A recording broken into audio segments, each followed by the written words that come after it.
autoridade, mas porque Débora tinha comunhão com Deus. E ela sabia que o que vinha de Deus era certo, que o que vinha de Deus não era duvidoso. Então ela disse para Baraque: vou, claro que vou com você.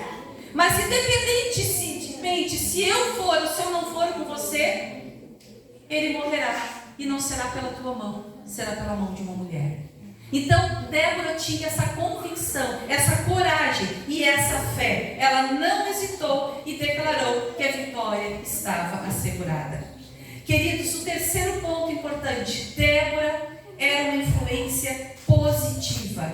A liderança de Débora inspirou um exército inteiro. Você já parou para pensar nisso?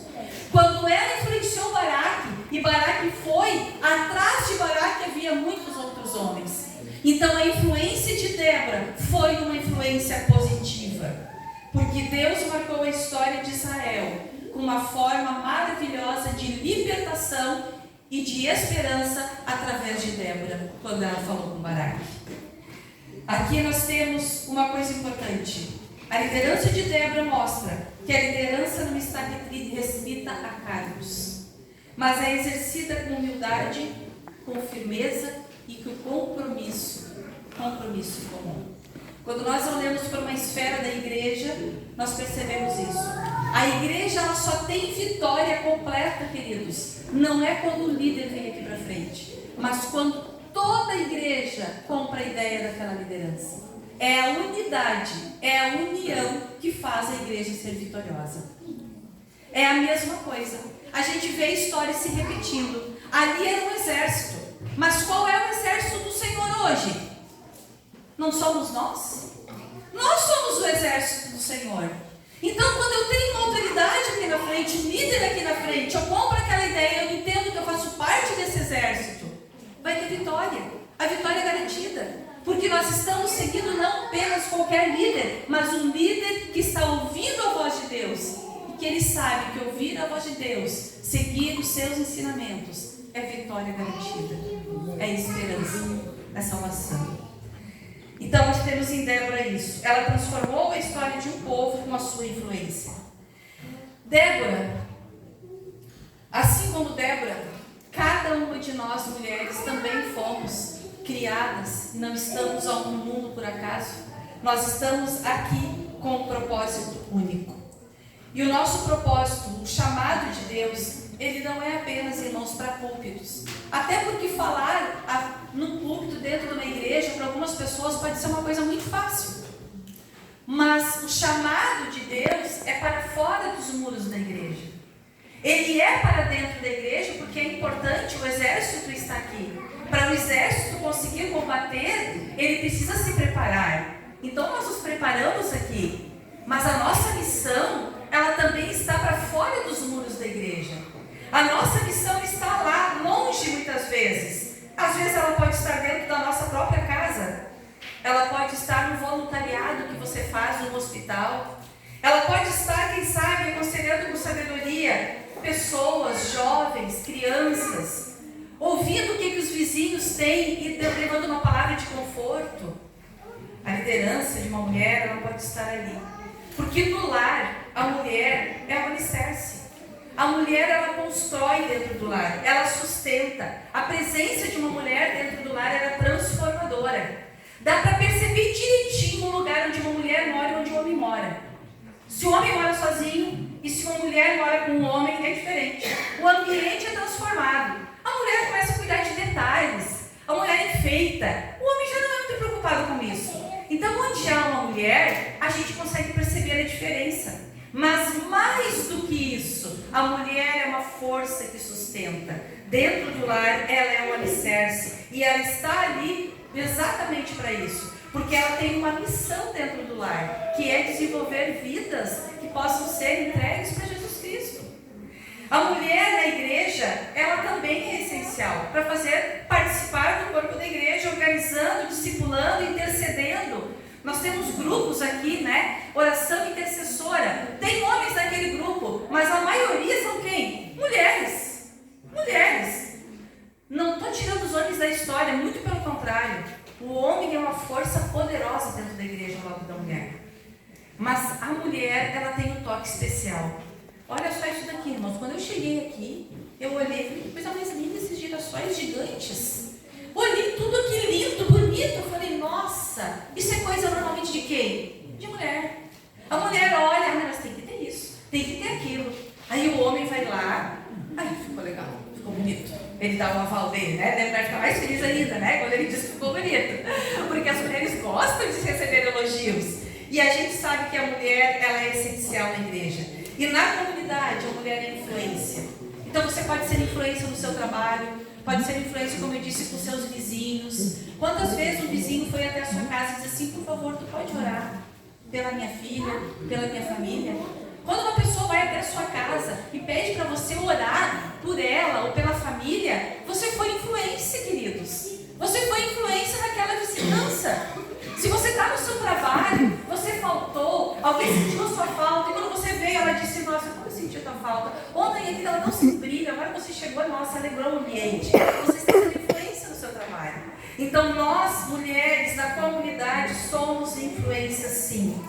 A mulher, seja ela como Débora, que se levantou com fé, seja como Esther, que se posicionou com coragem. Lembra da história de Esther, né? Ela foi e enfrentou o rei Assuero, ela foi corajosa. Seja como Maria, que aceitou conceber o Filho de Deus. Todas essas mulheres, elas foram chamadas por Deus. Assim como Deus chama a nós que estamos aqui. Sabe, queridos, tem duas outras mulheres interessantes que eu gostaria de mencionar para a gente ir para o fim do nosso sermão. Em Betânia havia duas irmãs, inclusive a lição dessa semana falava sobre isso. Havia Marta e havia Maria. Marta era aquela mulher dedicada, aquela mulher prestativa. A Maria era aquela contemplativa, era aquela silenciosa. Marta e Maria têm uma grande relevância, por isso que estão na Bíblia. Se a gente olhar para isso daqui, a gente pode dizer assim, teve Marta por aqui. A Marta passou por aqui. Chega na sala da escolinha das crianças, meu Deus, olha isso daqui, mudaram as cortinas. Teve uma Marta que passou por aqui. Marta é aquela proativa, ela sai fazendo. Mas sabe o que é interessante? Que Cristo disse que Maria escolheu a melhor parte. Mas puxa vida, foi Marta que estava fazendo tudo. Então existe uma coisa interessante aqui. Nós precisamos unir as duas. Para nós conseguirmos a completude, nós precisamos unir o serviço e a espiritualidade. Note bem isso.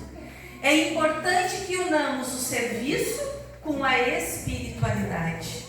Marta representa essas pessoas que fazem tudo com zelo, fazem tudo com amor e fazem tudo com entrega, elas fazem acontecer.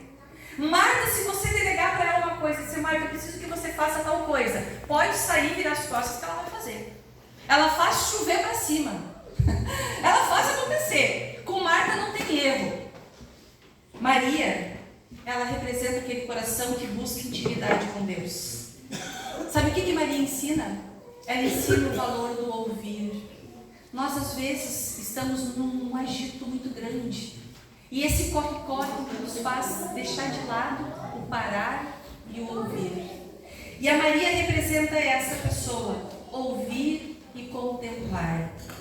Quantas vezes você para à noite e olha o céu e contempla as estrelas e começa a pensar, puxa vida, Deus conhece todas elas pelo nome. Ele conhece mim também. Quantas vezes a gente faz isso na semana? Quantas vezes a gente é Maria na semana? Maria nos convida a refletir. Maria havia escolhido a melhor parte porque ela priorizou a presença antes da performance. Maria preferiu a adoração antes da atividade. Maria, ela não era indiferente ao que estava acontecendo ali. Tinha um serviço a fazer, mas ela primeiro queria carregar as suas energias. Portanto, o equilíbrio está em nós não permitirmos, queridos, isso é muito sério para a nossa igreja, que o ativismo apague o fervor espiritual. Às vezes nós estamos tão empenhados em fazer algo grandioso na igreja, que nós trabalhamos durante toda a semana para fazer aquilo acontecer. E quando chega naquele dia, dia você pensa, puxa vida, mas quanto tempo eu tive de intimidade com Deus na semana? Nesta semana, quantas horas eu deleguei para resolver a situação da igreja para um evento? E quantas horas eu tive aos pés de Jesus, que é o Senhor do evento? Já pensou isso? Então, a maturidade cristã, ela surge quando nós servimos como Maria, servimos como Marta, mas com o coração de Maria. Servimos como Marta, com a espiritualidade de Maria. Por isso que nós precisamos unir as duas coisas. Aí nós vamos ser completos, como o Senhor Jesus espera que sejamos. Que tudo isso que tem acontecido aqui, tenha acontecido em meio à oração, ajoelho no chão. Que cada flor que foi colocada tenha sido, Senhor, essa flor vai ser colocada para honra e glória do teu santo nome. A igreja vai ficar bonita, mas ela não vai ficar bonita para pessoas. Ela vai ficar linda para ti, Senhor. Porque é o Senhor que merece toda a beleza e toda a santidade. É essa mentalidade que a gente precisa ter. Seja qual for a atividade que a gente for executar, dentro da igreja, queridos, ou fora da igreja. Às vezes a pessoa se prepara para o encontro. Mas o que ela fez de preparo para o encontro? Ela cuidou apenas da aparência? Ou ela cuidou da essência? Então nós precisamos cuidar da nossa essência. A essência do cristão é uma vida espiritual ligada a Cristo. A essência do cristão está na comunhão com Cristo. E aí é o sucesso dele. Se não houver comunhão com Cristo, queridos, realmente nós vamos ter alguns problemas. Portanto, Débora liderou Israel como profetisa e juíza. Esther salvou o povo com coragem, com sabedoria. Maria e Marta são lindos exemplos para a gente perceber que o serviço e a espiritualidade precisam andar juntos. O mundo em que vivemos, ele está realmente sedento, irmãos. Ele precisa, não de discursos bonitos, porque discurso bonito a gente ouve muito por aí. Muito por aí. Ele precisa mais que discurso bonito. Precisa de vidas transformadas. De vidas comuns, mas com histórias extraordinárias que foram realizadas por meio de Jesus Cristo. É isso que o mundo precisa. Ele procura homens, Jesus procura mulheres, dispostos a viver o propósito que é refletir a luz de Cristo em cada gesto, em cada decisão, em cada atitude. A igreja precisa de Déboras, hoje. Precisa de mulheres que se levantem com ousadia. Mas esse chamado não é só para elas. Esse chamado também é para os homens que me ouvem agora, os baraques. Deus precisa de homens que atuem ao lado dessas mulheres, porque a gente sabe que o fim se aproxima. Eu acho que o fim já está acontecendo. Então, quanto mais unidade nós tivermos, quanto mais a igreja de Cristo entender que homens e mulheres precisam se unir com o único propósito de levar Jesus Cristo, a nossa igreja vai triunfar, porque isso é a promessa de Jesus Cristo. E eu encerro dizendo exatamente isso, que nós, homens e mulheres, ao ouvirmos a voz do Senhor, possamos dizer como está em Isaías: eis-me aqui, envia-me a mim. Que você seja esta mulher e este homem a dizer ao Senhor: envia-me a mim. Amém? Amém? Vamos ouvir uma mensagem musical tão linda pela jovem Isa. Que Deus seja louvado, Isa, pela tua voz.